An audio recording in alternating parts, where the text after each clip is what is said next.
नमस्कार मित्रों, धर्म मीमांसा में आप सबका स्वागत है। कृष्णाय वासुदेवाय हरये परमात्मने प्रणतक्लेशनाशाय गोविंदाय नमो नमः। वसुदेवसुतं देवं कंसचाणूरमर्दनं देवकी परमानंदम कृष्णं वंदे जगद्गुरुम। मित्रों, आज का जो विषय है वो सदा की तरह बहुत ही गंभीर और समसामयिक है। ये जो यूजीसी एक्ट आया है उस पर तो पर्याप्त चर्चा भी हो रही है, शोर भी हो रहा है दोनों तरफ से। लेकिन जो चीज नहीं हो रही है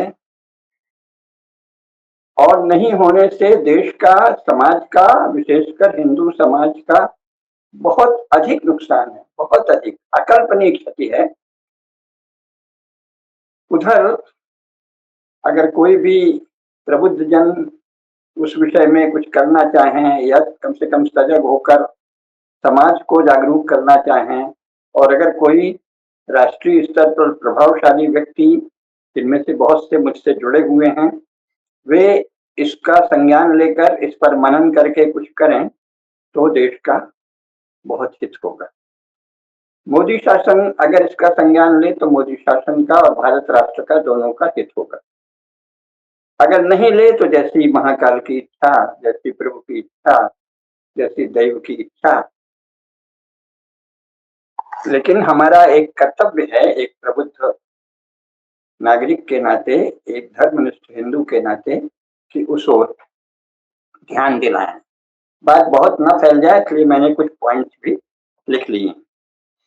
मुख्य मुद्दा क्या है मित्रों? मुख्य मुद्दा यूजीसी एक्ट नहीं है, यानी यूजीसी का जो नया नियम बना है जिसमें कहा गया है कि अनुसूचित जाति, अनुसूचित जनजाति और अन्य पिछड़ा वर्ग, जो कि वस्तुतः एक अवैध कॉलम है, एक अवैध वर्ग है, एक अवैध श्रेणी है, एक अवैध सरणी है, उन वर्गों के परिवारों के बच्चों को जो सामान्य कैटेगरी, सामान्य श्रेणी के बच्चे हैं, यानी ब्राह्मण, क्षत्रिय और वैश्य, अनारक्षित वैश्यों के परिवार के, वे अगर किसी भी तरह का भेदभाव करें तो बहुत ही कड़ाई से सरकार कदम उठाएगी, जिसका अंत उनको विश्वविद्यालय से, महाविद्यालय से बाहर करने तक हो सकता है। और जैसा देश का परिवेश है, वर्गवादी, संघर्षवादी, कम्युनिस्ट, वितंडावादी जो परिवेश हो गया है, उसके कारण हम सब जानते हैं कि प्रत्येक कानून का भयंकर दुरुपयोग होता है। तो इस कानून का दुरुपयोग उन परिवारों के बच्चे जो अभी, जिनका कटाप अभी सामान्य श्रेणी के बच्चों से बहुत कम आता है, क्यों आता है ये अलग बात है, उनकी पढ़ाई लिखाई ठीक से हो तो उसी बराबर का अंक मिलेगा। ये मैंने अपने कई भाषणों में अपने प्रमाण सहित बताया है कि बुद्धि में, मेधा में, होशियारी में अनुसूचित जाति, जनजाति के बच्चे भी तनिक भी कम नहीं है, और ओबीसी वाले तो अपने को कम मानते भी नहीं है, बराबरी का मानते हैं। तो अगर वो जानबूझकर ऐसा हो रहा है तो उसके अन्य कारण हैं, उन पर अलग से बात करेंगे। लेकिन मुख्य मुद्दा ये है कि तो इन सब लोगों के बच्चे, जिनमें से अनुसूचित जाति है 14%, अनुसूचित जनजाति है 8.5 या 8%, और फिर ये जो एक नकली वर्ग बना दिया गया है, ये लगभग 50% हो जाता है, जिसको 27% आरक्षण मिला। तो आरक्षण भले 27 मिला हो, लेकिन ये तो 50% बता दिया है, इनमें मुसलमानों को भी शामिल कर लिया है, तो ये 72-70% हो गए। तो 70% लोगों के साथ शेष 30% के बच्चे कोई भेदभाव करेंगे तो उनको निकाल दिया जाएगा। उसके पहले पूरी कानूनी प्रक्रिया चलेगी, उनसे स्पष्टीकरण मांगा जाएगा, छानबीन की जाएगी, और जो छानबीन करने वाली समितियां हैं उसमें अनुसूचित जाति, जनजाति और ओबीसी के लोग भी रहेंगे, और एक आध दो सामान्य वर्ग के लोग भी रहेंगे। तो देखने में तो ये पर्याप्त भयावह स्वयं में है, परंतु मैं जो बताने जा रहा हूं वो ये है कि मुख्य मुद्दा यूजीसी का ये नया नियम जो भीषण है, भयंकर है, अन्यायपूर्ण है, असत्य पर आधारित है, पापपूर्ण है, वो नहीं है। उससे भी बड़ा मुद्दा है भारत के सभी राजनीतिक दलों की हिंदू समाज के विषय में विचित्र सी दृष्टि, जिसका ये परिणाम। वो दृष्टि क्या है? वो दृष्टि जो है उस पर हम विवेचना करेंगे, लेकिन हम बताना चाहते हैं कि वो दृष्टि ईसाई मिशनरियों द्वारा पिछले 200-250 वर्षों से हिंदू समाज के विरुद्ध योजना पूर्वक चलाई जा रही दृष्टि है, क्योंकि वो संसार के अन्य अनेक समाजों का कन्वर्जन का क्या होता है? धर्म छीनना, स्वत्व छीनना, अस्मिता छीनना, धर्मांतरण। उसके लिए इनके एजेंटों ने अथवा मूर्ख लोगों ने गलत अनुवाद किया है। कन्वर्जन का अनुवाद धर्मांतरण नहीं है। कन्वर्जन का अर्थ है धर्म छीन लेना। धर्म छीन लेने का अर्थ है अस्मिता छीन लेना, सत्व छीन लेना, पहचान ही छीन लेना। तो गैर ईसाइयों की पहचान छीन लेने को ही कन्वर्जन कहा जाता है। और जब वो भारत में हिंदू समाज की पहचान छीनने में असमर्थ रहे, तो उन्होंने उसके विरुद्ध झूठ का एक पुलिंदा बहुत ही अनेक स्तरों पर चालाकी से छल से शुरू किया। उसका प्रभाव हमारे सभी राजनीतिक दलों पर धीरे धीरे आ गया है। तो ईसाई मिशनरियों की इस विचित्र सी दृष्टि से ही हमारे राजनीतिक दल लगातार प्रभावित हो रहे हैं। देश के प्रबुद्ध लोग जो संवेदनशील हैं, राष्ट्रभक्त हैं, सत्यनिष्ठ हैं, मुख्य बात है सत्यनिष्ठ जो लोग हों, उनका ध्यान आकर्षित करने के लिए यह वार्ता है। ऐसा क्या हुआ? ईसाई मिशनरियों ने क्या प्रचार कर दिया? सबसे पहले उन्होंने प्रचार कर दिया कि ये जो कास्ट, अब कास्ट तो भारतीय शब्द है ही नहीं। हिंदू समाज अपनी पहचान अनेक इकाइयों में करता है। कुल समूह उसमें से एक इकाई है, संप्रदाय दूसरी इकाई है, क्षेत्र यानी किस गांव या मोहल्ले में रहते हैं वो तीसरी इकाई है, फिर गांवों की पंचायत चौथी इकाई है, फिर अपने अपने जो विचार आपका है, उपासना का, ध्यान का, पूजा का, सत्य को जानने का, परम सत्ता को जानने का, वो संप्रदाय एक अलग इकाई है। बहुत सी इकाइयां हैं, है ना? आप इस गांव के हैं, आप उस गांव के हैं, आप इस मोहल्ले के हैं, आप उस मोहल्ले के हैं, आप इस कुल के हैं, आप उस कुल के हैं, ये पहचान है। फिर आप शैव हैं, वैष्णव हैं, शाक्त हैं, द्वैतवादी हैं, अद्वैतवादी हैं, त्रैतवादी हैं, फलाने गुरु के शिष्य हैं, ये सब संप्रदाय की पहचान हुई। हजारों हजार पहचान है।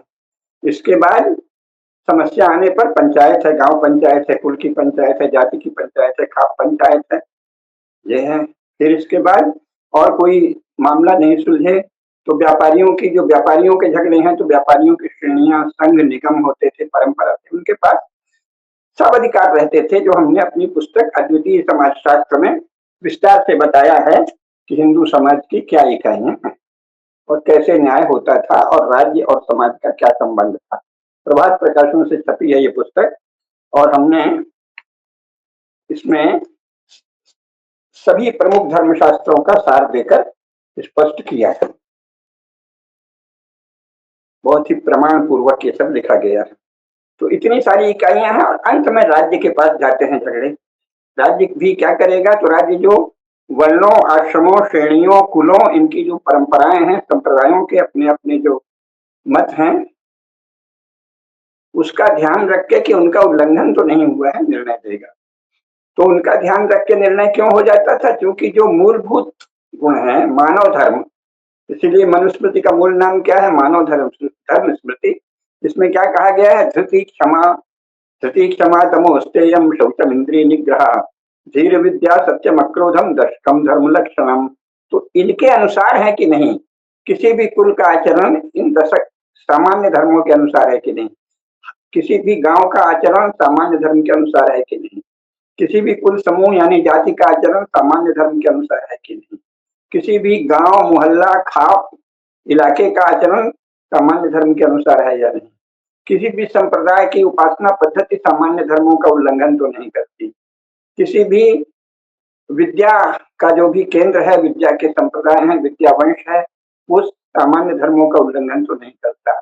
और राजा सामान्य धर्मों का उल्लंघन तो नहीं करता। व्यापारियों की श्रेणी, निगम, आगम और संघ सामान्य धर्मों का उल्लंघन तो नहीं करते। बस ये देखना शासन का काम था। हम अपनी श्रेणी, अपना व्यापार, अपना निगम, अपना संघ कैसे चलाएं, अपनी जाति में क्या व्यवहार रखें, अपने कुल में क्या व्यवहार रखें, अपने गांव में क्या व्यवहार रखें, ये राजा का या न्यायकर्ता का कार्य नहीं होता था। ये तो शास्त्रों के अनुसार सनातन धर्म यानी सामान्य मानव धर्म के अनुसार सदा से चला आया है, ये हिंदुओं का विश्वास था। तो इस प्रकार न्याय का अर्थ था वर्णाश्रम धर्म प्रतिपालन, अथवा कुलों का, गांव का, श्रेणी का, संप्रदाय का जो परंपरा चली आई है, जो सामान्य धर्म के अविरोध में है, विरोध में नहीं है, उसका पालन सुनिश्चित करना, जिसे कहते हैं न्याय। ये था भारत में। इसके कारण असंभव था कि कोई क्रिश्चियनिटी या इस्लाम जैसे विचित्र से विचार, अभी आज उसकी चर्चा का विषय नहीं है, अपने व्याख्यानों में बता चुका हूं कि क्या दशा है उन विचारों की।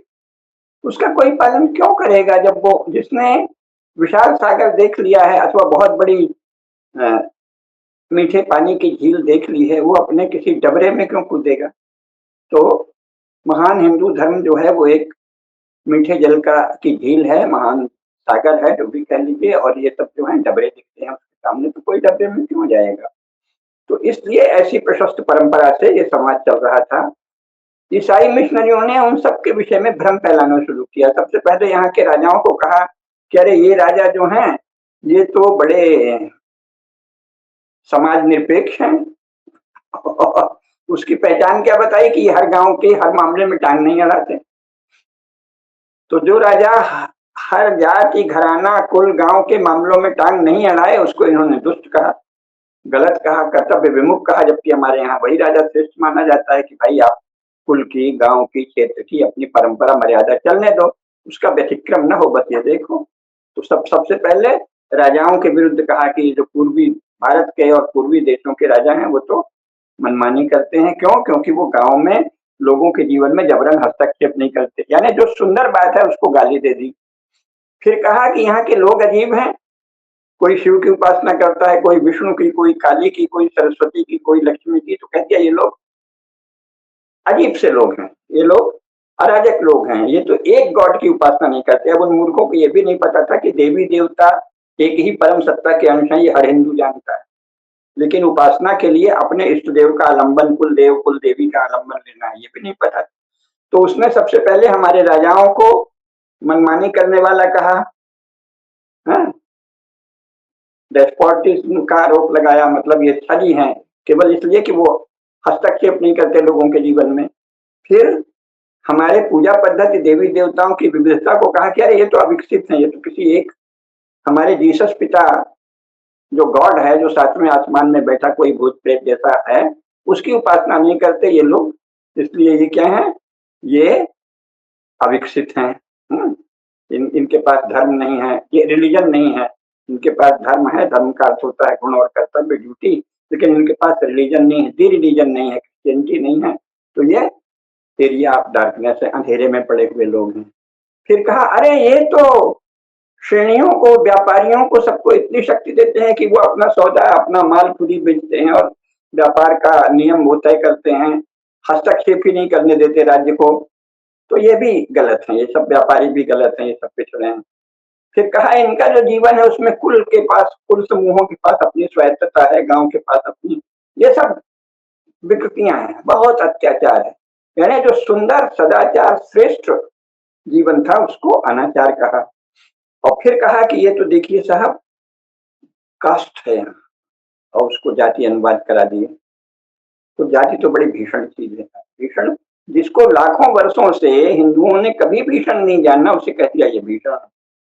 तो सबसे पहले उसमें कहा कि अनटचेबल जो हैं, वो जो अनटचेबल हैं उनके साथ बड़ा अन्याय हो रहा है, तो हम जो है इसको दूर करेंगे। तो अनटचेबल की गणना जब हुई तो पता चला कि वो कहीं 1.5% है, कहीं 2.5% है। तब ये बड़े परेशान हुए। धीरे धीरे इन्होंने जब कुछ इलाकों में जागीर कर ली तो अपने बहुत से चापलूस पैसा देके और कुछ लोग देके खरीद लिया। वो कहने लगे हाँ हाँ अंग्रेज बड़े बहादुर हैं, इनके यहाँ कास्ट नहीं है, जाति नहीं है, और है भी तो अब आजकल मान्यता नहीं चलती। इसलिए ये जाति बड़ी गंदी चीज है। खैर तब जब 1.5 या 2.5% ही अनटचेबल निकले तो इन्होंने कहा नहीं नहीं और बढ़ाओ भाई। तो जो जातियां जिनका लोग पानी पीते थे हाथ का, लेकिन खान पान की सोच पवित्रता का ध्यान रखते थे, चाहे जहां भोजन तो कोई हिंदू कर ही नहीं सकता, जो करे वो हिंदू ही नहीं है, फिर वो धर्म शून्य है। तो इन्होंने कहा नहीं नहीं, ये जो सब एक दूसरे के साथ मिलकर नहीं खाते, तो एक लिस्ट बनाई अनुसूचित जाति, शेड्यूल कास्ट, वो अपने रजिस्टर में लिख दी, किसी शास्त्र में नहीं, किसी प्रचलन में नहीं, किसी रीति रिवाज में नहीं, उसको अनुसूचित जाति कर दिया। इनके साथ बड़ा अन्याय होता है ये सब। फिर कांग्रेस शासन आया, उसने कहा नहीं नहीं, तो जो ट्राइबल हैं जिनको मुसलमानों ने और अंग्रेजों ने बहुत मारा, उनका राज्य छीन लिया। किनका? किसी का अकबर ने छीना, किसी का औरंगजेब ने छीना, किसी का अंग्रेजी शासन ने छीना, किसी का वहां के बहमनी सुल्तान ने छीना, दक्षिण भारत में तरह तरह के मुसलमानों ने छीना, टीपू सुल्तान नामक अभागे ने छीना। वो सब बोले जो ट्राइबल हैं वो भी सताए हुए हैं, तो उनको भी आरक्षण दे दो। फिर तो ये बात चली। अच्छा साहब, उसका हिंदुओं ने क्या किया? नहीं, हिंदुओं ने तो कुछ नहीं किया था। गोणों के, खैरवारों के, भीलों के, नगा, मिजो, मैती, इन सबके राज्य थे देश भर में अलग अलग। कहीं भीलों का है, कहीं गोणों का है, कहीं कोलों का है, कहीं अलग अलग ट्राइब्स के। तो कह दिया ये ट्राइबल की, ये भी बड़ा शोषण। और हम ही ने किया है, इसको छिपाने के लिए कह दिया हिंदू समाज ने इनका शोषण किया है। कोई प्रमाण नहीं, कुछ नहीं, पर कह दिया। खैर, तो कांग्रेस ने जब आंदोलन किया तो अनुसूचित जाति और जनजाति को आरक्षण देने की मांग उठाई अंग्रेजों ने, उन्होंने दे दी। कुल मिला के 22% हुए। अब चले आए, फिर ये ओबीसी का नाटक आ गया। तो इसकी बैकग्राउंड क्या है? इसकी बैकग्राउंड ये है कि ईसाई मिशनरियों ने पहले तो झूठा प्रचार किया, फिर संपर्क करके ओबीसी के कुछ नेताओं को पटाया जो समाजवादी बनते थे या कम्युनिस्ट बनते थे, कि तुम जो है ये वर्ग संघर्ष करो। वर्ग संघर्ष का सिद्धांत कम्युनिज्म है। और सब जो भी जेल जाता था, कोई क्रांतिकारी या कुछ भी, तो उसको कम्युनिस्ट साहित्य दे देते थे ताकि वो पढ़े और फिर वो प्रभावित हो कि वहां बड़ा समता मूलक समाज है, किसानों और गरीबों का राज है। झूठा किस्सा, जिसकी पोल अब सारी दुनिया जान चुकी है कि रूस में क्या था, चीन में क्या। तो ऐसे बढ़ाया। तो सबसे पहले क्या हुआ? सबसे पहले तो गांधी जी जो थे, लोकमान्य तिलक तक, उसके पहले लाल बाल पाल, बिपिन चंद्र पाल, लाला लाजपत राय, लोकमान्य तिलक तक तो परंपरा के ज्ञानी लोग, जो कि वस्तुतः धर्मशास्त्रों के भी ज्ञाता थे और देशभक्त थे, उन्होंने कांग्रेस में जगह बनाई। और क्रांतिकारी लोग तो केवल ये सोच के कि ये जो अंग्रेज हैं ये बाहरी अजनबी हैं, स्ट्रेंजर्स, आउटसाइडर्स हैं, एलियन हैं, इनको मार भगाओ, इनका क्या काम है भारत में। तो वो उनको मारते रहे। बहुत ही वीर, तेजस्वी, सब प्रकार से प्रणब में हमारे क्रांतिकारी थे। और उसके बाद फिर कांग्रेस बनाया उसने एक बहुत ही हत्यारे किस्म के अफसर के द्वारा कांग्रेस बनवाई कि हमको रिपोर्ट मिलती रहे, क्योंकि अचानक 1857 में लगा था कि सारे अंग्रेजों को मार के भगा दिया जाएगा। तो कहीं से सिखों को बुलाया, कहीं से कुछ राजपूतों को बुलाया, उनसे कहीं गुरखों को बुलाया और उनके द्वारा देश के जो अन्य राजा हैं उनको हरवाया, किसी तरह सत्ता उनसे संधि की और सत्ता में आए। लेकिन डर लगता था, तो भारतीय राजाओं से डर लगता था, तो उन्होंने धीरे धीरे कांग्रेस बनाई कि हमको खबर लगती रहे, कहीं फिर ना हमको फेंक दिया जाए। कब बनाया? 1885 में। लेकिन लोग फिर हमारे भी जो मेधावी लोग थे, लोकमान्य तिलक, लाला लाजपत राय, बिपिन चंद्र पाल, उन्होंने कांग्रेस को माध्यम बना लिया। भाई आप बड़ी उदार बातें करते हो, तो इसी के माध्यम से हम हिंदू समाज की बात करेंगे। तब इनको बड़ी परेशानी हुई, तो इन्होंने दक्षिण अफ्रीका में अपना एक शिष्य तैयार किया था, गांधी। उसको सिखा पढ़ा के भेजा कि तुम जरा यहाँ सन्यासी बाबा महात्मा की तरह रहो और हमारा काम करो। तो वो यहाँ आ गए। अब गांधी जी ने क्या किया कि लोकमान्य तिलक के विरुद्ध गांधी जी ने बिगुल फूंक दिया। उनकी प्रशंसा करते रहे, खूब आदर दिखाते रहे उनके प्रति, लोकमान्य लोकमान्य कहते रहे कि वो तो सचमुच लोकमान्य है। और पहले गोखले के शिष्य होते थे, लेकिन अचानक तिलक की भाषा अपना ली वो पदावली छीनने के लिए। लोकमान्य तिलक की मृत्यु के बाद गांधी ने तिलक की भाषा अपनाई, लेकिन उसका सत्व समाप्त कर दिया और अंग्रेजों की रणनीति से चलने लगे। लोकमान्य तिलक की आधारभूत मान्यताओं को किनारा कर दिया उनसे, है ना। लेकिन फिर भी तब तक हिंदू समाज बहुत ही संगठित और जागृत था।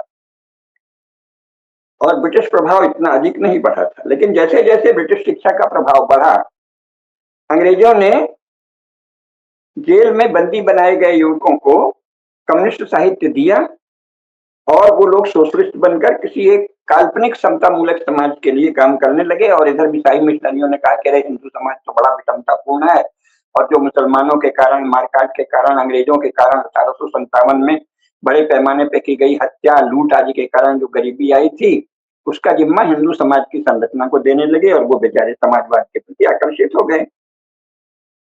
फिर भी उनमें देशभक्ति थी, तो फिर इन्होंने जवाहरलाल नेहरू जैसे बहुत से लोगों को अपनी शिक्षा के द्वारा तैयार किया और कहा कि अब तुम कांग्रेस में प्रभावी बनो। गांधी जी की मदद से जवाहरलाल को प्रधानमंत्री बनाया। तो कांग्रेस ने समाजवाद की बातें करते हुए क्या किया, जो भी भारतीय संस्कृति के ज्ञाता थे, लोकमान्य तिलक के बाद उस धारा में महामना मदन मोहन मालवीय, राजर्षि टंडन, जितने भी भारतीयता वाले नेता थे उनकी निंदा करके किनारे कर दिया। और महामना मालवीय जी ने जो काशी हिंदू विश्वविद्यालय बनाया था, उसके भी सिलेबस को कहा कि नहीं नहीं, ऐसे नहीं, तुम इसमें जरा केवल हिंदू हिंदू की बात मत करो, ऐसा परिवर्तन करो, वैसा परिवर्तन करो। उसके तत्व को धीरे धीरे बदल दिया और बाद में तो उसमें कम्युनिस्ट भी टिक भेजने लगे। तो इससे क्या हुआ कि जवाहरलाल नेहरू कुछ तो कम्युनिस्ट विचार की ओर झुकाव के कारण, कुछ अंग्रेजों से मित्रता के कारण, उन्होंने जब सत्ता संभाली तो हिंदुओं के सारे अधिकार समाप्त कर दिए और हिंदू कोड बिल भी ला दिया। वो भी एक भ्रामक है, लेकिन बाकी जो हिंदुओं के जो विधिक अधिकार थे, जो 1947 तक थे अनेक राजाओं के यहाँ, राजाओं से इन्होंने कहा कि आप विलय कर लो। उसमें भी ये नहीं कहा था कि हम सारा जाति धर्म सब नष्ट कर देंगे, ऐसा कांग्रेस ने कभी नहीं कहा था। जो हिंदू राजाओं से विलय किया उसमें तो ये कहा ही नहीं था कि हम तुम्हारी परंपरा, मान्यता और धर्म को नष्ट कर देंगे। फिर राजाओं के साथ छल किया और इन्होंने हिंदू धर्म और हिंदू समाज की परंपरागत इकाइयों को शक्तिहीन कर दिया। कैसे किया? घोषणा नहीं की। घोषणा ये कर दी कि हम सबके साथ न्याय करेंगे, लेकिन वो न्याय अंग्रेजी किस्म की अदालतों में होगा। यानी जो साम्राज्यवादी ढांचा क्यों बनाया जाता है? किसी समाज का सब कुछ चूसने के लिए, खून चूसने, उसका सत्व चूसने, उसको नष्ट करने के लिए उसी ढांचे को अपना लिया। तो स्पष्ट है कि इनकी बदनीयती थी। साम्राज्यवादी ढांचा अपना के उसी को वैध बता दिया, अब उसी को भारतीय कहने लगे। और जो परंपरागत भारतीय पहचान है, जाति की, संप्रदाय की, श्रेणी की, संघ की, मुख्य तो सामान्य मानव धर्म की सबसे बड़ी पहचान थी कि केवल हिंदू धर्म ऐसा है जो मानव धर्म की बात करता है, उसको खत्म कर दिया, मानव धर्म का नाश कर दिया। मानव धर्म नाम की कोई चीज नहीं। हम तो कम्युनिस्टों की भाषा में बोलेंगे कि कुछ जातियां शोषित हैं, कुछ शोषक हैं, ये प्रचार शुरू कर दिया।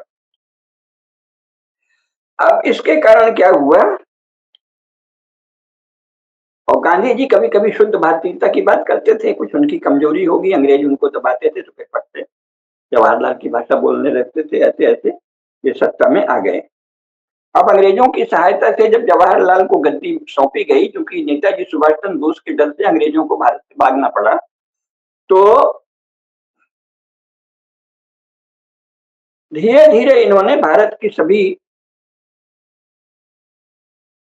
सामाजिक इकाइयों की शक्ति छीन ली और अपनी नई इकाई बनाने लगे। तो शेड्यूल कास्ट नई इकाई, शेड्यूल ट्राइब नई इकाई, और कोर्ट नई नई चीज। जो भारत की न्याय परंपरा थी उसको समाप्त। जाति पंचायत, खाप पंचायत, किसी की कोई इकाई नहीं है। संप्रदायों की अपनी परिषद, शिष्ट परिषद, श्रेणियों के पास बहुत सी न्यायिक शक्ति होती थी, सब समाप्त कर दिया। अब ये अपनी चलाने लगे। वकील नाम की एक चीज आ गई, उसको एलएलबी पढ़ो, यानी अंग्रेजी ही कानून पढ़ो, अंग्रेजी कानून से न्याय करो। पूरा वातावरण छा दिया जिससे कि हिंदू समाज अपनी स्मृति खो जाए, खो दे, भूल जाए। और इस बीच इनको लगा कि नहीं, फिर भी हिंदू समाज को हम कैसे दबाएंगे, तो मुसलमानों और ईसाइयों को छूट दे दी कि तुम ये घोषणा करते हुए भारत में रहो कि हम हिंदू धर्म को समाप्त कर देंगे। तो मुसलमान रोज 5 बार नमाज पढ़ कहता है कि हम हिंदू समाज को समाप्त कर देंगे, क्योंकि सबसे बड़ा है वह अल्लाह है जिसने मोहम्मद साहब को, पैगंबर साहब को भेजा, रसूल को। ला इलाहा इल्लल्लाह बिस्मिल्लाह रसूलुल्लाह, उसी का हम शासन करेंगे। पाकिस्तान और बांग्लादेश के संविधान में तो साफ ही लिखा है, अफगानिस्तान के भी। सब जगह हम कुरान का शासन फैलाएंगे। और फिर ये क्रिश्चियंस को कहा कि सब जगह जो गॉड का ओनली बिगॉटन सन है, गॉड का इकलौता बेटा है, जब से सृष्टि हुई तब से आज तक गॉड ने बड़ी मेहनत करके किसी तरह एक ही लड़का पैदा किया, उसको जो मानेगा उसी का भारत में शासन चलाएंगे। पोप भी आया था तो कह के गया अटल बिहारी वाजपेयी की छाती में मुक्का मार के कि हम अगली सहस्त्राब्दी में संपूर्ण एशिया को क्रिश्चियन बना देंगे, भारत को क्रिश्चियन बना देंगे, घोषणा करके गए। और ये महाराज स्वागत करते रह गए क्योंकि तेज विहीन लोग थे, भले ही थोड़े संस्कार थे। तो इस प्रकार चला, हिंदुओं को शक्तिहीन और मुसलमान और ईसाइयों को प्रचंड शक्ति और संरक्षण देकर ये राजनीति चली। अब इसके बाद क्या हो रहा है कि धीरे धीरे इसी शिक्षा से जो इन्होंने फैलाया, तो जो शिक्षा सरकार ने पहली बार भारत के संपूर्ण इतिहास में, हिंदू समाज के संपूर्ण इतिहास में हिंदुओं की शिक्षा शासन के अधीन कभी भी नहीं थी, तो पहली बार इन्होंने ले ली। अंग्रेजों ने भी इतना नियंत्रण नहीं किया था जितना कांग्रेस सरकार ने कर लिया, और अपने लोगों से किताबें लिखवाने लगी जो कि भारत द्रोही, हिंदू द्रोही, धर्मद्रोही थे और हिंदू समाज की निंदा, जो ईसाई मिशनरी जो निंदा करते थे सब किताबों में पढ़ाने लगे। समाज विज्ञान की किताब, राजनीति शास्त्र की किताब, वित्त शास्त्र की किताब, सब में केवल क्रिश्चियन और वो भी ईसाई मिशनरियों के वो विचार जो हिंदू धर्म पर आक्रामक हैं वो पढ़ाने लगे। अब इसी शिक्षा से सब निकलते हैं। तो डॉक्टर हेडगेवार ने जब संघ बनाया था तो किसके लिए बनाया था? एक सूत्री कार्यक्रम था। उसका कार्यक्रम ये था कि हिंदू समाज में आत्मीयता और अधिक बढ़ाई जाए। उन्होंने ये कभी नहीं कहा था कि हम जाति का नाश करेंगे, कि हम पूरा नया समाज बनाएंगे, संप्रदाय का नाश करेंगे, देवी देवताओं की पूजा बंद करेंगे, कुछ नहीं कहा था डॉक्टर हेडगेवार ने। वो तो सब जगह हनुमान जी की पूजा करते थे, हनुमान अखाड़ों में जाते थे, सभी देवी देवताओं को मानते थे। हिंदुओं में परस्पर प्रेम और बढ़े, एकता और बढ़े, ये उनका प्रयास था। लेकिन अब जो गुरु गोलवलकर तक ये भाव था, ज्ञान था, उन्होंने पुस्तक भी लिखी है, भाषण दिए हैं, जो बंच ऑफ थॉट जो हिंदी में विचार नवनीत के नाम से छपा है, उसमें सबको दिए हैं विचार जो मैं बता रहा हूँ। और प्रचंड राष्ट्रभक्त, धर्मनिष्ठ, सदाचारी परम पूज्य डॉक्टर हेडगेवार और परम पूज्य गुरु गोलवलकर जी हुए। उसके बाद उनके उत्तराधिकारी भी हुए, बाला साहब देवरस, रज्जू भैया, सुदर्शन जी आदि। तो ये सब लोग जो है ये भारत से प्रेम करते रहे। लेकिन धीरे धीरे यहाँ ऐसे लोग आने लगे जो आधुनिक, यानी जवाहरलाल नेहरू के द्वारा फैलाई गई धर्म विरोधी, सत्य विरोधी क्रिश्चियन मिशनरीज के प्रोपोगेंडा को फैलाने वाली शिक्षा ह्यूमैनिटीज में निकले थे। साइंस में तो ठीक है, साइंस पढ़ाते रहे, ह्यूमैनिटीज में यही पढ़ाया गया। तो अब वो लोग धीरे धीरे उन विचारों से दीक्षित हो गए। और फिर मंडल कमीशन आया, जिसके बारे में मेरे कई भाषण हैं, लेख हैं, सब है कि वो झूठ पर आधारित था। तो एक झूठी रिपोर्ट के आधार पे जिन जातियों के पास खेती की बहुत ज्यादा जमीन थी, खेती के औजार थे, खेती की उपकरण थे, कृषि पशु थे, गाय, बैल, भैंस, बकरी आदि थे, और भी जगह जगह बहुत से साधन थे, और पहले जागीरें रही हैं। आज भी ज्योतिरादित्य सिंधिया कुर्मी हैं और पडरौना के राजा कुर्मी हैं। 15-20 कुर्मी राजा आज भी हैं। कहीं यादव राजा थे, कहीं कुर्मी, कहीं तेली, कहीं काछी, कहीं रेड्डी, कहीं इस तरह से बहुत सारी जातियों के राज्य थे। अचानक मंडल आयोग ने कहा कि नहीं, इनके पास भले राज्य थे और इनके पास भले बहुत संपत्ति है और भले गाय है, बैल है, लेकिन ये सब पिछड़े हैं। और उनकी एक मनमानी, बिना किसी प्रामाणिक जांच के उनको पिछड़ा घोषित किया। मोदी जी आए तो और उत्साह में कह दिया कि हम पिछड़ा वर्ग आयोग भी बनाएंगे। लीजिए साहब, अब कोई भी अहीर, तेली, काठी, कुंबी, अन्य जातियां कोई भी शिकायत करें सरकारी कर्मचारियों के बीच में या कहीं भी, तो उनकी शिकायत जाएगी आयोग में। आयोग में कौन बैठा है? जिसको आधुनिक कानून का ज्ञान नहीं, जो जिससे हिंदू धर्म शास्त्रों का ज्ञान नहीं, बस वो चूंकि मैं यादव हूँ या मैं पटेल हूँ या फलाना हूँ, तो ये पिछड़ा वर्ग आयोग का अध्यक्ष हूँ तो मैं निर्णय लूंगा। यानी ईस्ट इंडिया कंपनी ये करती थी कि जो लोग कानून नहीं पढ़े हैं, कुछ भी इंग्लैंड का कानून, ये तो इंग्लैंड में वारेन हेस्टिंग्स का जो मुकदमा चला है इंग्लैंड की पार्लियामेंट में, उसकी पुस्तक हिंदी में भी छपी है। मैंने उसको अपनी पुस्तक कभी भी पराधीन नहीं रहा भारत में, उसका दिया है कुछ अंश। तो वहां आरोप ही लगाया गया था कि तुम अनपढ़ या कम पढ़े लिखे और इंग्लैंड के कानून से अनजान लोगों को वहां जाते हो तो कहते हो कि ये बैरिस्टर हैं, ये जज हैं, और मनमाना निर्णय दिलाते हो। ईस्ट इंडिया कंपनी जिस तरह एक नकली अयोग्य लोगों को न्यायाधीश बनाती थी, उसकी नकल अब इन आयोगों के अध्यक्ष के रूप में होने लगी और मोदी जी ने उसको और तेज कर दिया। यानी जो लोग ना भारतीय धर्मशास्त्र और न्यायशास्त्र के ज्ञाता हैं, ना एंग्लो क्रिश्चियन लॉ जो भारत में प्रभावी है उसके ज्ञाता हैं, जिनको कोई भी न्याय की दृष्टि नहीं है, व्यवहार नहीं है, बुद्धि नहीं है, वो आयोगों के अध्यक्ष होने लगे और वो मनमाना निर्णय खुलेआम अपनी जाति के पक्ष में लेने लगे। तो अब ये हो गया। अब ये क्या हुआ है, अब इसमें धीरे धीरे एक अजीब सा वातावरण हो गया कि बहुत लोग पिछड़े हैं, बहुत पिछड़े हैं। है असलियत क्या है? असलियत ये है कि मुसलमानों के द्वारा की गई लूट और हत्या और अत्याचार के कारण और फिर अंग्रेजों के द्वारा भयंकर लूट जिसके आंकड़े हैं और अत्याचार, उसके कारण स्वाभाविक है हिंदू समाज में विषमता आई, गरीबी आई।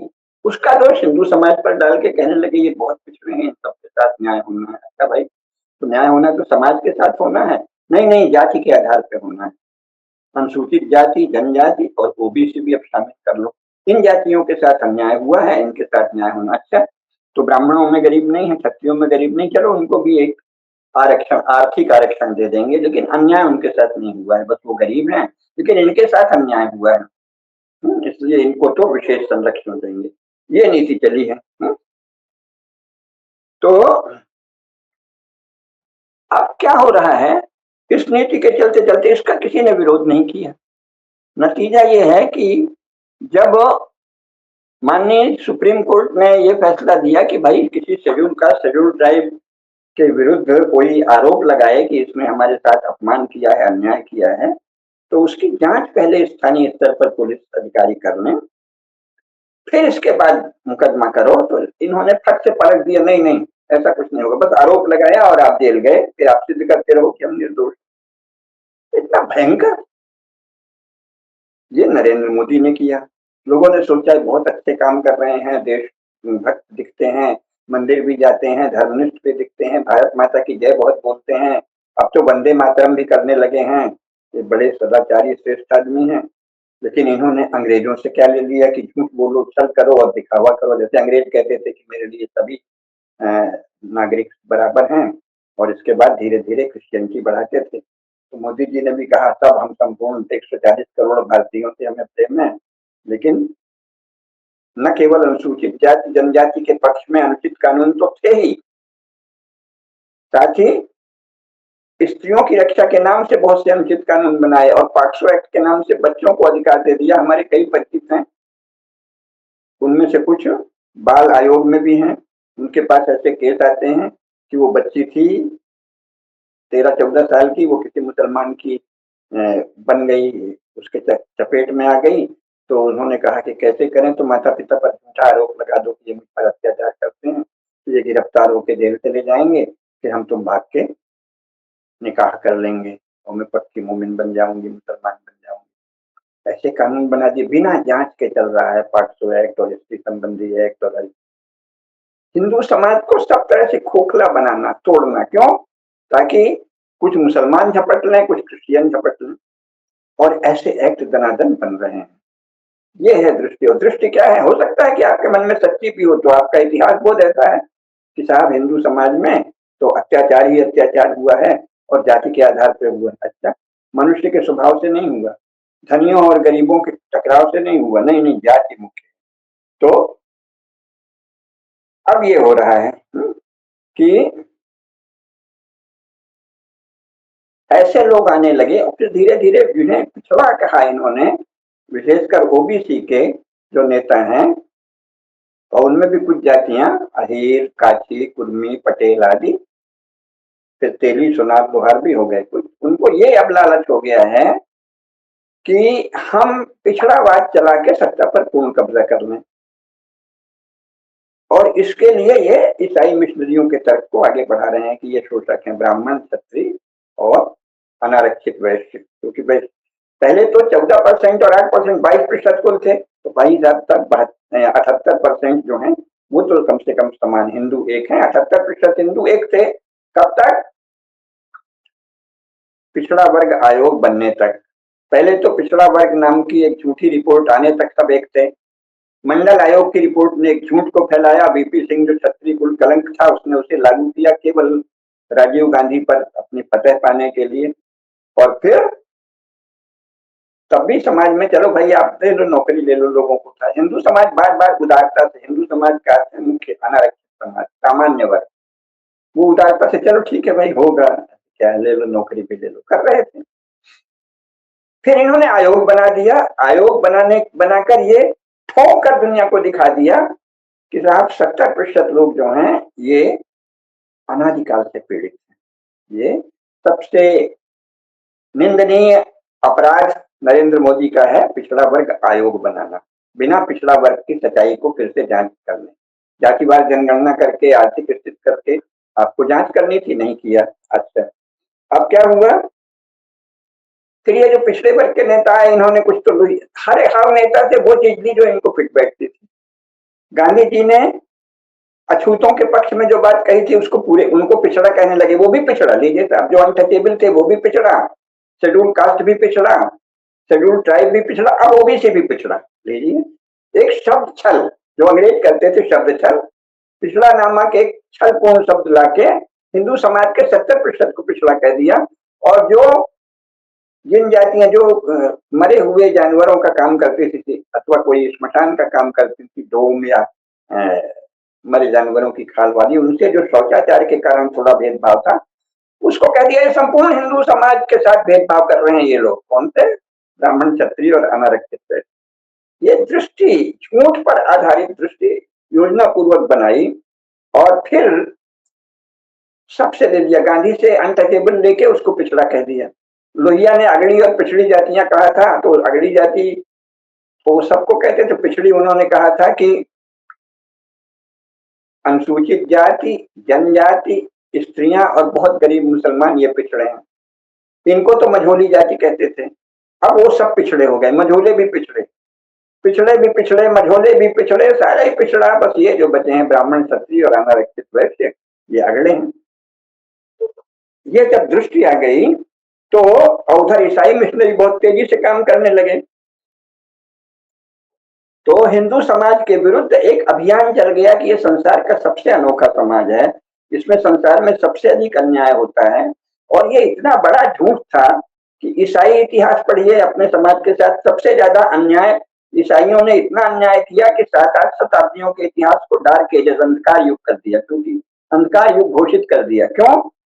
क्योंकि उस समय जो हत्याएं की थी, स्त्रियों की हत्याएं, निर्दोष स्त्रियों की हत्याएं, बहुदेव पूजक पैगन्स की हत्याएं, अकारण एक दूसरे को मार डालना, इतना घिनौना इतिहास है क्रिश्चियनिटी का कि उससे डरकर उन्होंने उसको कह दिया वो डार्क एजेस में। अब हम प्रकाश के युग में आए। मुसलमानों का तो आज भी आपस में एक दूसरे को मार काट रहे हैं, छुआछूत, ऊंच नीच सब कुछ है मुसलमानों में, सब तो भारत में छिपाया गया। मुस्लिम देशों और क्रिश्चियन देशों में जो अन्याय था, यूरोप तो उससे ऊपर आया, वो तो एनलाइटन यूरोप हो गया। अब वो चर्च जाते तो हैं कुछ लोग, 20%, 25%, लेकिन वो चर्च की जो मध्यकालीन मान्यताएं थी उनको प्रबुद्ध यूरोपीय नहीं मानते, तो वो तो उससे आ गया बाहर, मुसलमान देश वहीं पड़े। लेकिन इतिहास तो उनका भीषण है। लेकिन उन्होंने कोई आरक्षण नहीं दिया, ना स्त्रियों को दिया, ना पैगन्स को दिया, ना जो नॉन क्रिश्चियन थे उनको कोई आरक्षण। यूरोप में नॉन क्रिश्चियन को कोई आरक्षण नहीं है, पैगन्स को कोई आरक्षण नहीं है, स्त्रियों को कोई आरक्षण नहीं। मुस्लिम देशों में गैर मुसलमानों को कोई आरक्षण नहीं, क्रिश्चियंस को नहीं, हिंदू को नहीं। आप यहाँ कह रहे हैं कि अन्याय हुआ है, यूरोप से ज्यादा अन्याय हुआ है। कितना झूठ बोलोगे, यूरोप की तो किताबें हैं, कैसा भयंकर अन्याय हुआ। अरे कुछ शर्म करो। तो अन्याय हुआ है आपने ये कह दिया, और फिर इस अन्याय के कारण अब इनको आरक्षण दिया जाएगा। अब आरक्षण कैसा दिया जाएगा? एक आरक्षण होता है कि शिक्षा दे दो, सुविधा दे दो, चलो राजनीतिक पद भी दे दो एक बार, लेकिन फिर वहां योग्यता की मांग भी तो करो भाई। जो जिस बात पर, जिस पद पर रखा गया है, जिस कार्य क्षेत्र में भेजा गया है, जिस अनुशासन में गया है, उसकी मेरिट, उसकी योग्यता, उसकी दक्षता तो प्राप्त करने नहीं, कुछ दक्षता की आवश्यकता नहीं जाता। इस प्रकार ये सत्ता की बंदरबांट हुई खुलेआम। राष्ट्र के संसाधनों का एक तरफा हस्तांतरण उन लोगों के पक्ष में जिनको आपने बिना किसी आधार के शोषित घोषित कर दिया है, पिछड़ा घोषित कर दिया है। अनर्थ, अन्याय। और फिर ये सत्य छिपा देना कि मुसलमानों के उन्माद से और लूट से और अंग्रेजों के विध्वंस से और लूट से गरीबी आई है, नहीं नहीं, हिंदू समाज की संरचना से ही गरीबी आई है, तो इसलिए अब करेंगे। अच्छा, अब क्या हुआ, अब अचानक पिछड़ेवादी नेता बहुत से खड़े कर दिए गए जो कहते हैं हम बदला लेंगे, हम बदला लेंगे, हम बदला लेंगे। किनसे बदला लेंगे? मुसलमानों से नहीं, ईसाइयों से नहीं, अंग्रेजों से नहीं, विदेशियों से नहीं, पुर्तगालियों से नहीं, डच से नहीं, हिंदुओं से, ब्राह्मणों से, क्षत्रियों से, अनारक्षित वर्ग से। ये समाज बन रहा है, ये दृष्टि है। इसमें जो था, इस पर मुहर लगा दिया यूजीसी एक्ट ने कि साहब इन ब्राह्मणों, क्षत्रियों और अनारक्षित वैश्यों के घरों में इतना गंदा, इतना घृणित, इतना अमानवीय वातावरण है कि वो तो अनुसूचित जाति, जनजाति और ओबीसी के घरों के बच्चों को चिढ़ाते हैं, भेदभाव करते हैं, हीनता से देखते हैं, इसके कारण वो कुंठित हो जाते हैं। अच्छा, इसकी कोई जांच हुई? कितने लोग कुंठित हो गए हैं? नहीं नहीं, वो आत्महत्या कर लेते। कितने आत्महत्या किए हैं? नहीं नहीं। और कह दिया कि ये सब उनकी प्रतिभा, उनका हनन हो रहा है, इसलिए हम यूजीसी एक्ट ला रहे हैं, तो उसकी जांच करेंगे। और ऐसा देश वातावरण है कि झूठे मुकदमे रोज हो रहे हैं, रोज हो रहे हैं।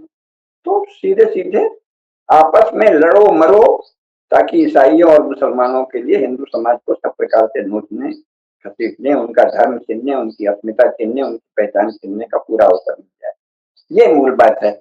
यूजीसी एक्ट महत्वपूर्ण नहीं है, महत्वपूर्ण है वो घिनौनी, झूठ पर आधारित, सरासर असत्य और अमानवीय घिनौनी दृष्टि जो भारत के इतिहास को बिना किसी प्रमाण के लांछित करती। अब तो पिछड़े नेता ये दिखा रहे हैं कि भले कांग्रेस ने अनुसूचित जाति, अनुसूचित जनजाति आदि के लिए बड़े कानून बनाए, बहुत परियोजनाएं बनाई, लेकिन वो सब बेकार थी। क्यों? क्योंकि उन्होंने मोदी जी की तरह का नहीं किया था, आयोग भी नहीं बनाया पिछड़ा वर्ग का और यूजीसी एक्ट भी नहीं लाया। तो वो आपका, वो लोग तो कोई कोई सब जातियों के लोग थे उसमें। कांग्रेस ने तो एक बार नारे दिया था कि ब्राह्मण, औरत, तुरुप, चमारा सब मिल देखो कांग्रेस आ रहा, ये बड़ा प्रसिद्ध नारा था। अब इनका कहना नहीं उसमें ब्राह्मण क्यों शामिल था, औरत, तुरुप, चमारा तक तो ठीक था। कांग्रेस का नारा क्या था? ब्राह्मण, औरत, तुरुप, चमारा सब मिल देखो कांग्रेस आ रहा। तो औरत, तुरुप, चमारा ठीक था, ब्राह्मण क्यों लगा दिए? इसलिए ये बड़े अन्यायी हैं कांग्रेसी। कांग्रेस ने ब्राह्मणों को क्यों शामिल किया औरत, तुर्क और चमार के साथ?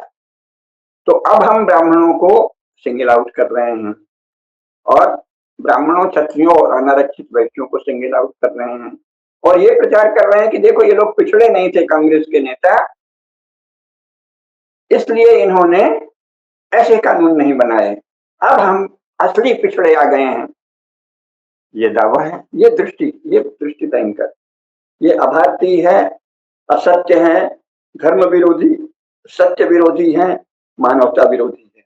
झूठ का ऐसा आरोपण किया जा रहा है,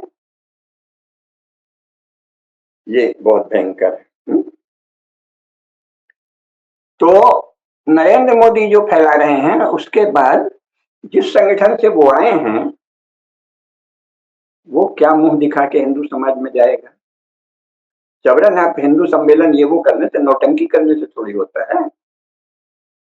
आप ये बता रहे हैं कि लाखों वर्षों से हिंदू समाज में 60% लोगों के साथ, ये 40% या 35% लोग 65% के साथ भीषण अन्याय कर रहे थे। इनकी प्रतिभाएं कुंठित कर रहे थे, इनका हुनर और कुछ सम्मान योग्यता कुछ नहीं पनपने दे रहे थे।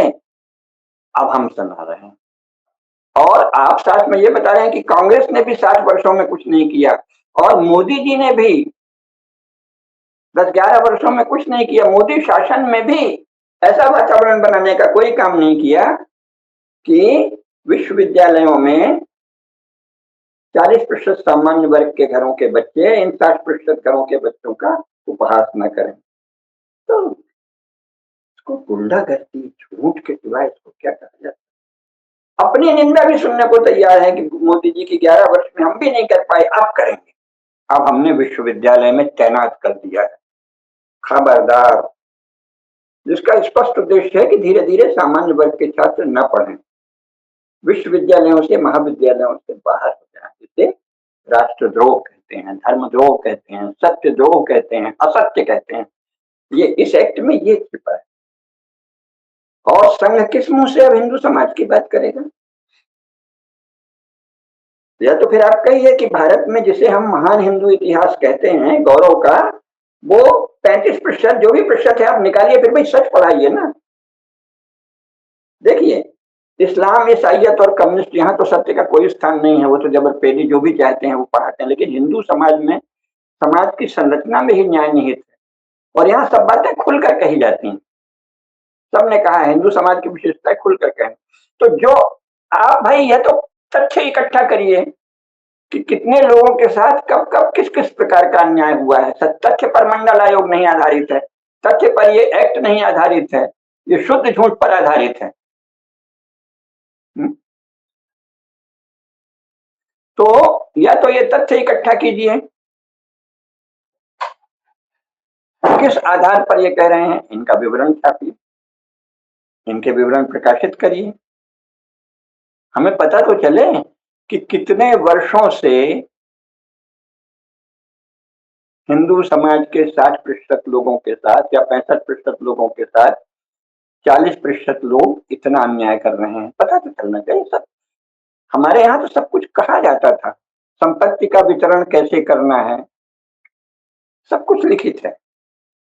तो कितना अन्याय हुआ इसको लिखित रिकॉर्ड में लाइए ना, क्या क्या अन्याय हुआ।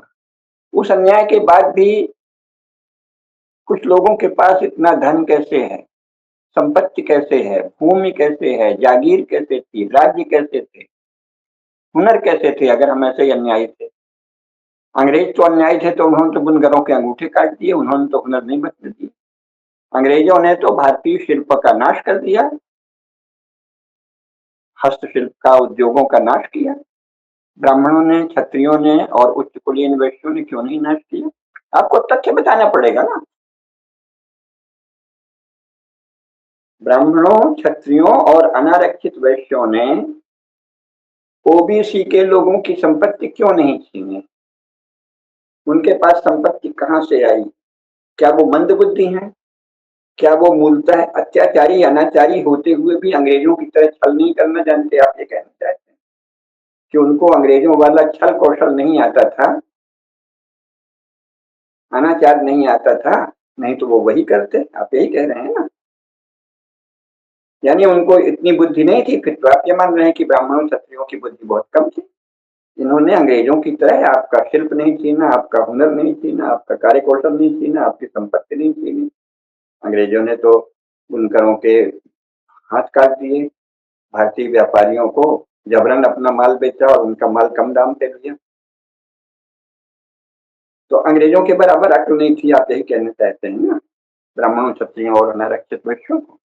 कैसे इनके पास संपत्ति बची है? अच्छा, और जो बचा है तो जातिवार जनगणना करके बता दीजिए कि किसके पास क्या संपत्ति है, कितना अधिकार है, कितने पदों पर गए हैं 80 सालों में, और कब तक आरक्षण कितना कितना चलेगा, बताना चाहिए। अगर आप नहीं बताते तो इसका मतलब आप हिंदू समाज में एक भ्रम फैलाकर, झूठ फैलाकर, जालसाजी से एक बहुत बड़े वर्ग को या तो मरवाना चाहते हैं, या घेरना चाहते हैं, या उसका संपत्ति हरण करना चाहते हैं, उनके अधिकारों का हरण करना चाहते हैं, उनको सत्ता और संपत्ति से बाहर करना चाहते हैं। इसका क्या परिणाम होगा? क्या वो लोग कल को अपने मानवाधिकारों की बात नहीं करेंगे? क्या वो लोग सत्ता और संपत्ति और राज्य में अलग हिस्सा नहीं मांगेंगे? कैसे आप मान रहे हैं कि नहीं मांगेंगे? जो विदेशी शक्तियां आपको उकसा रही हैं कि इनको बाहर करो, वही उसी में से कुछ विदेशी शक्तियां इनको उकसाएंगी कि अलग राज्य मान लो। आप कौन सा देश बना रहे हैं? झूठ पर आधारित, छल पर आधारित, जालसाजी पर आधारित। और आरएसएस किस मुंह से हिंदू सम्मेलन कर रहा है? कौन आएगा उसमें? अगर आप ये सोच रहे हैं कि हम छल धुंध छा देंगे, माया, मायावी, अपनी माया पर इतना विश्वास है तो आश्चर्य नहीं। तो आपको ये बताना पड़ेगा, या तो आपको ये बताना पड़ेगा कि हाँ, हिंदू समाज का बहुत गौरवशाली इतिहास है, लेकिन देखो वो सारे महान पुरुषार्थ, महान कर्म, महान ज्ञान साधना, महान भक्ति साधना, महान अध्यात्म साधना, महान शिल्प, महान मंदिर आदि, इन सब के विषय में सोचना, रचना, महान वास्तु, महान प्रतिमा, महान तमाम तरह का वैभव, ये सब केवल इन 40% या 35% ने किए। इनसे जबरन कराया केवल श्रम, इसका कोई प्रमाण भी तो देना होगा। और फिर भारतीय महानता, हिंदू महानता का अर्थ होता है 35% लोगों की महानता, फिर आपको ये पढ़ना पड़ेगा। तो हिंदू सम्मेलन कैसे होगा? अगर 35% लोगों, 40% लोगों के पुरुषार्थ और वैभव का नाम ही महान हिंदू इतिहास है, तो शेष 60% उसे कैसे पढ़ेंगे? और उस 60% से या 65% से बाकी 35 या 40% की मैत्री कैसे होगी? बताना पड़ेगा ना, कैसे होगी? आप किस मुंह से आप हिंदू समाज की एकता की बात करेंगे? तो आजकल एकता की एक ही बात है जो कि गांधी ने कहा था हिंदुओं के लिए कि मुसलमानों के समक्ष बलिदान दे दो। ये गांधी की बहुत जय बोलते हैं मोदी जी। गांधी ने क्या कहा था कि हिंदू भाई बहनों को चाहिए कि मुसलमानों के सामने सिर झुका के, और अगर वो दंगा कर रहे हैं तो मर जाएं, आत्म बलिदान दे दें, अपने को मार डालें, कर दें। इससे गांधी का इतना जो जय घोष हो रहा है वो शायद इसीलिए कि कल को ये कहेंगे कि सभी, जिन्हें ये अगड़े कहते हैं, यानी सभी ब्राह्मण, क्षत्रिय और अनारक्षित वैश्य, अनुसूचित जाति, जनजाति और ओबीसी के लोगों के सामने अपनी गर्दन रख दें, अपनी संपत्ति दे दें, अपना साधन दे दें, अपनी मांग छोड़ दें, अपना राज्य की इच्छा छोड़ दें, अपने हिस्से का शासन में हक मांगना छोड़ दें, ऊंची सर्विसेज छोड़ दें, फिर कल को नीची सर्विसेज भी छोड़ दें। भाई कुछ आपको, मुख्य बात यह है कि जो हिंदू परंपरा रही है, प्रशस्त हिंदू परंपरा, वो सत्य और विस्तृत सत्य पर आधारित रही है, न्याय पर। आपको बताना पड़ेगा कि एक तो कितने वर्षों तक आप मांग कर रहे हैं और क्या क्या मांग कर रहे हैं। अनारक्षित समुदाय से, ब्राह्मणों, क्षत्रियों और अनारक्षित वैश्यों से आप क्या क्या चाहते हैं? कितना आप उन पर टैक्सेशन बढ़ाएंगे? कितने पदों से उनको वंचित करेंगे? कितनी उनकी संपत्ति छीनेंगे? कितना उनको जेल में डालेंगे? कितना उनको जेल में डालने के नए नए बहाने ढूंढेंगे? कितना, अब तो मारपीट भी होने लगी है, कितना आप, जिन्हें आप अनुसूचित जाति, जनजाति या पिछड़ा कहते हैं, उनकी भीड़ को उत्तेजित करके उन पर आक्रमण करवाएंगे कि मारो इनको, शताब्दियों के अन्याय का बदला ले लो। कितने ब्राह्मणों, क्षत्रियों और अनारक्षित वैश्यों की हत्या कराएंगे? आपको बताना चाहिए, क्योंकि हिंदू समाज सत्य पर आधारित है। विस्तार से बताइए। हमारे यहाँ तो संपत्ति का बंटवारा कैसे होगा, इसके भी शास्त्र हैं। उत्तराधिकारी कौन होगा, बड़े भाई को कितना मिलेगा, बाकी भाइयों को कितना मिलेगा, बहन को क्या मिलेगा, बेटी को क्या मिलेगा। अगर किसी अन्य जाति की स्त्री से भी बच्चा हो गया है तो उसका भी अधिकार है, उसको कितना मिलेगा, उसका कम अधिकार है, लेकिन है सब चीजों का स्पष्ट विधान है ना। 13 प्रकार के पुत्र हैं, 13 प्रकार के पुत्रों में अगर हो गए हैं तो संपत्ति जाएगी। तो आपको बताना पड़ेगा कि क्या क्या इनसे लिया जाएगा और कब तक, कितने वर्षों तक लिया जाएगा, कितने वर्षों तक इनको भांति भांति के बहानों से जेल में डाला जाएगा, कितने वर्षों तक इनको तरह तरह के झूठे अभियोगों से और आरोपों से, प्रकरणों से, मुकदमों से विश्वविद्यालय से बाहर किया जाएगा। कितने वर्षों में आप मानेंगे कि प्रायश्चित हो गया है? और उस प्रायश्चित के कारण को कुछ तथ्य भी तो बताओ भाई, किसके किसकी संपत्ति कब कब छीनी गई, कोई उदाहरण दो। तो फिर ये भी बताओ कि संपत्ति छीनने पर उसकी भरपाई केवल अगड़ों को करनी होगी या मुसलमानों और ईसाइयों को भी करनी पड़ेगी? जिन मुसलमानों के पूर्वजों ने मंदिर नष्ट किए हैं, संपत्ति लूटी है, उनसे हिंदुओं को क्या मिलेगा? और मिलेगा तो पिछड़ों को मिलेगा कि संपूर्ण हिंदू धर्म का एक खंड बनाएंगे कि जो मंदिर नष्ट हुए हैं, जो संपत्ति नष्ट हुई है, जो धर्म संस्थाएं नष्ट हुई, उनके पुनः उत्कर्ष के लिए मुसलमानों से हम इतने वर्षों तक इतना क्षतिपूर्ति लेंगे। बनाना चाहिए ना। अगर आप बड़े न्यायशील हैं तो ये बताना चाहिए कि भारत के जितने भी मुसलमान हैं, क्योंकि उनके पूर्वजों ने हिंदुओं के मंदिर तोड़े हैं, उनकी संपत्ति लूटी है, उसका आकलन करके आंकड़े प्रकाशित करिए और बताइए कि उनसे इतना इतना टैक्स लिया जाएगा और वो टैक्स एक कंसोलिडेटेड फंड के रूप में हिंदू धर्म उत्कर्ष कोष के रूप में जमा किया जाएगा जिससे कि उसकी क्षतिपूर्ति हो।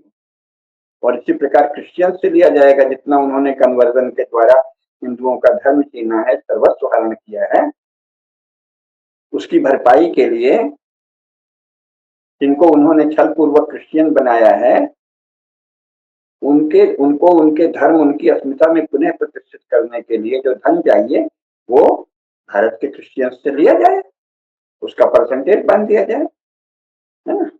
उसको न्याय कोष कह लीजिए, न्याय fund, fund for justice, fund for social justice. तो यह है कि मुसलमानों से मंदिरों और संपत्ति की लूट की क्षतिपूर्ति की जाए, ईसाइयों से कन्वर्जन नामक भयंकर क्षति की क्षतिपूर्ति की जाए।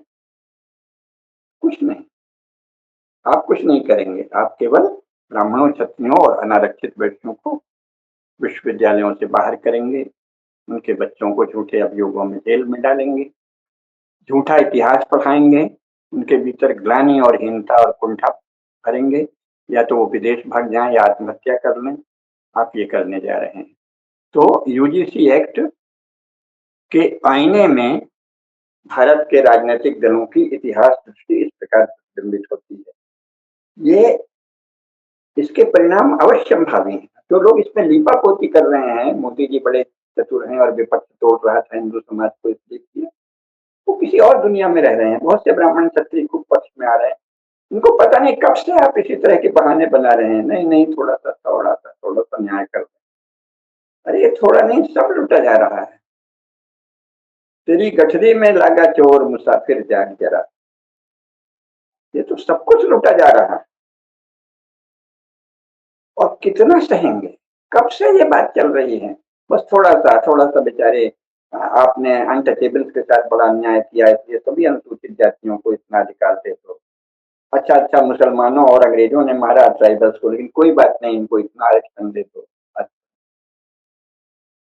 तो हिंदू तो उसी प्रकार की पूजा पद्धति करता है जैसे गौड़ भील करते हैं। आप गांव में चले जाइए, उसी प्रकार का सूर्य, चंद्रमा, फूल, घर का देवी देवता, ग्राम देवता, कुल देवता, सब वो भी बनाते हैं, हम भी बनाते हैं। लेकिन नहीं नहीं, वो अलग हैं और आप उनके लिए क्षतिपूर्ति कीजिए। करते करते आप यहाँ आ गए। अब ओबीसी आ गए, फिर ओबीसी को आरक्षण तक था, उसके बाद अब ये आ गए कि अब अनारक्षित लोगों के बच्चों को किसी भी बहाने महाविद्यालय, विश्वविद्यालय से बाहर करना और भारत के इतिहास को कलंकित करना, भारत के विषय में उसे एक ऐसा समाज बताना जो दुनिया में सबसे अभूतपूर्व रूप से अन्यायी है, गलत है, गंदा है। फिर आप उसे सभ्य नहीं कहेंगे भाई, फिर कहिए असभ्य है। फिर हो सकता है कल को पढ़ाने लगे कि हिंदू समाज विश्व का सबसे असभ्य समाज था, अन्यायी समाज था, और महामानव श्री नरेंद्र मोदी तथा अन्य नेताओं ने अब उसे सभ्य बनाने का संकल्प ले लिया है। इसलिए हे अनारक्षित हिंदुओं, उनकी शरण में आओ, अपना शीश झुकाकर बलिदान दे दो, अपने और अपने बच्चों के भविष्य, अपने बच्चों के जीवन, अपने बच्चों की सुरक्षा, सबका बलिदान दे दो, क्योंकि तुम्हारे पूर्वजों ने जो अन्याय किया था उसकी क्षतिपूर्ति हो जाए, प्रायश्चित हो जाए। ये इतिहास दृष्टि कांग्रेस की जितनी थी उससे चौगुनी भाजपा ने दिखाई। आप क्या डर दिखाते हैं कि कांग्रेस ये करेगी, वो करेगी। जवाहरलाल नेहरू की सभी मान्यताओं को नरेंद्र मोदी मानते हैं, हम अलग से विश्लेषण कर देंगे। आदरणीय डॉक्टर शैलेंद्र कुमार करने वाले हैं कि सोनिया गांधी से बढ़कर आप कैसे हिंदू विरोधी हैं, वो सब अगले वीडियो में होगा। लेकिन मुख्य बात यह है कि आप तो जवाहरलाल नेहरू की फर्जी किस्म की कार्बन कॉपी कर रहे हैं, सिवाय एक मामले के, देश की रक्षा। देश की सुरक्षा कहा है शंकर जी, रावण के लिए क्या कहा है कि तुमने सिर चढ़ाया था शंकर जी को, इसलिए बार बार तुम्हारे सिर उग रहे हैं। तो कब तक, उसकी सीमा है ना। सिर चढ़ाने के बदले में 10 बार, 20 बार, 50 बार सिर उगाए, अंत में तो रावण की गति वही होगी जो रावण की गति होनी चाहिए। क्या हो रहा है, इन सब बातों पर राष्ट्र के हित में, धर्म के हित में, सत्य के हित में गंभीरता से मनन करना चाहिए।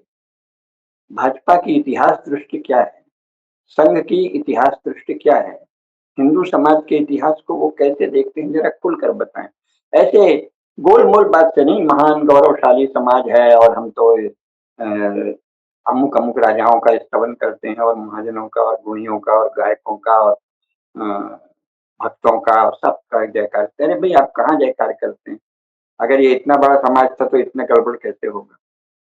आप पागल बनाते हैं या पागल बनाना चाहते हैं? कुछ तो बताना पड़ेगा ना। आप पागल हैं या हिंदू समाज को पागल बनाना चाहते हैं? इसमें इतने महान लोग हुए तब से,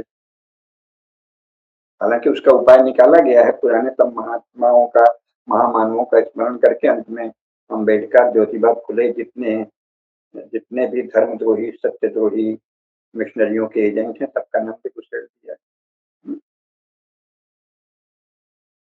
आप पर कैसे भरोसा किया? जब हम, हमारी बात छोड़िए, हम तो भरोसा करें ना करें उसकी क्या कीमत है।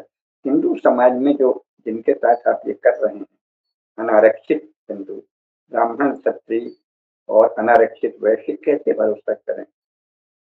हम भरोसा कर लेंगे? आप सत्य कोई एक नक्शा रख दीजिए, इतने वर्षों तक ऐसा ऐसा अन्याय हुआ है, हिंदू समाज फिर भी महान है तो इन कारणों से महान है, या नहीं है तो हम इतने वर्षों तक झूठ, 100 वर्षों से झूठा पाठ करते रहे कि इतने इतने महान पुरुष हैं, ऐसे है, ये तो हो गए थोड़े बहुत।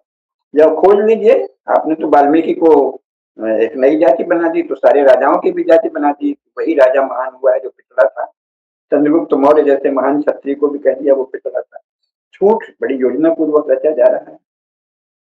भार्गव कुलोत्पन्न परम पूज्य महर्षि वाल्मीकि को आपने एक वाल्मीकि समाज का पूर्वज बना दिया। सारे राजाओं को आप बता देंगे कि ये पिछड़े थे। अच्छा, अगर पिछड़े थे, एक पुस्तक आई है यादवाद टू द एजेस, उसमें बताया है कि यादवों का राज्य वैदिक काल से और 17वीं 18वीं शताब्दी तक था, तब आप पिछड़े कैसे थे? इसका मतलब अस्पष्ट धुंध फैलाकर झूठ बोला जा रहा है, चारों तरफ झूठ, चारों तरफ झूठ, चारों तरफ झूठ, चल धुंध। इसका अर्थ है प्रयोजन गलत है, प्रयोजन दोषपूर्ण है, प्रयोजन में छल और जालता की, ये जानना चाहिए। ये इतिहास दृष्टि स्पष्ट होनी चाहिए, दर्शन भी स्पष्ट होना चाहिए, भविष्य की राजनीतिक दृष्टि भी स्पष्ट होनी चाहिए। यूजीसी एक्ट के आईने में आपकी इतिहास दृष्टि ऐसे दिखती है। तो ये सब बातें, जो विरोध है वो उस इतिहास दृष्टि का है जो हिंदू समाज को कलंकित करने की योजना से चलाई जा रही है। इतिहास जो हिंदू समाज के विषय में झूठ का पुलिंदा गढ़ा जा रहा है, जो हिंदू समाज को संसार का सबसे अन्यायी समाज बताया जा रहा है, जो हिंदू समाज के महान पुरुषार्थ, गौरव और सिद्धियों को छिपाया जा रहा है, इतने सारे पाप इसमें निहित हैं, इसलिए यूजीसी एक्ट का विरोध हो रहा है। आज बस इतना ही, शेष अगली बार। धर्म की जय हो, अधर्म का नाश हो, प्राणियों में सद्भावना हो, विश्व का कल्याण। नमः पार्वती पतये, हर हर महादेव।